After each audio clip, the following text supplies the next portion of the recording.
బులెటిన్లో breaking news చూస్తున్నాం. దేశ ప్రజలపై మరోసారి పెట్రోల్ బాంబ్ పేలింది. దేశవ్యాప్తంగా మరోసారి పెట్రోల్ డీజిల్ ధరలు పెరిగాయి.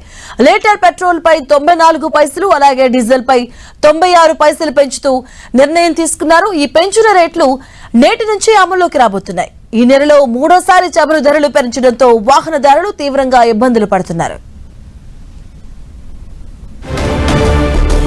ఇదే అంశానికి సంబంధించిన పూర్తి అప్డేట్స్ మా కరెస్పాండెంట్ గోపి అందిస్తారు. గోపి, పదవి దేశవ్యాప్తంగా మూడోసారి పెట్రోల్ డీజిల్ ధరలను పెంచుతూ ప్రభుత్వం నిర్ణయం తీసుకోవడం జరిగింది. దీంతో మరోసారి ప్రజలపైన పెట్రోల్ డీజిల్ ధరల భారం పడనుంది. పెట్రోల్ పైన దాదాపు 94 పైసలు, డీజిల్ పైన 96 పైసలు పెంచుతూ ప్రభుత్వ రంగ చమురు సంస్థలు ఈ నిర్ణయం తీసుకోవడం జరిగింది. అయితే దేశవ్యాప్తంగా ఎదుర్కొంటున్న ఏదైతే పశ్చిమాసియా యుద్ధ వాతావరణ కారణంగా క్రూడ్ ఆయిల్ రవాణాకు ఏర్పడుతున్న ఇబ్బందుల వల్ల పెట్రోల్ డీజిల్ ధరల పెంపు అనివార్యమవుతుంది. అయితే మూడోసారి పెంచుతూ ఈ నిర్ణయం తీసుకోవడం ప్రజలపైన ఇది ప్రత్యక్షంగా ప్రభావం పడుతుంది. అయితే కేవలం ఇది ఇటు డీజిల్ ధరల పైన మాత్రమే కాదు, డీజిల్ ధరల పెంపుతోటి ఇతర రంగాలపైన కూడా ఈ యొక్క పెంపు ప్రభావం చాలా స్పష్టంగా కనపడుతుంది. ముఖ్యంగా రవాణా వ్యవస్థ, ఇటు నిత్యావసర వస్తువులు, ఇతర అంశాలపైన కూడా ఈ పెరిగిన డీజిల్ ధరల ప్రభావం చాలా ప్రత్యక్షంగా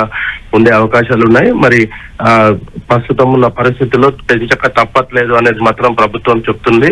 కొంత ఇతర ప్రత్యామ్నాయ మార్గాలను కూడా చూసుకోవాలంటూ కూడా ఇప్పటికే ప్రధాని దేశ ప్రజలకు పిలుపునిచ్చిన నేపథ్యంలో మరి పెట్రోల్ డీజిల్ ధరల పెంపు అనివార్యంగా మారింది. మరి మూడోసారి ఈ పెట్రోల్ డీజిల్ ధరల పెంపుతోటి ప్రజలకు కొంత ఇబ్బందికరమైన వాతావరణం అయితే దీని ద్వారా ఏర్పడుతుంది. అయితే ప్రజా రవాణాను ఉపయోగించుకోవాలి, ప్రత్యక్షంగా పెట్రోల్ డీజిల్ ధరల పైన కొంత పొదుపు చేయాలనేది కూడా ప్రధాని ఇప్పటికే దేశ ప్రజలను ఉద్దేశించి పిలుపునివ్వడం జరిగింది. కానీ ప్రత్యక్షంగా దీని ప్రభావం అనేక రంగాలపైన పడే అవకాశాలు అయితే కనపడుతున్నాయి. Madhavi, thank you Gopi.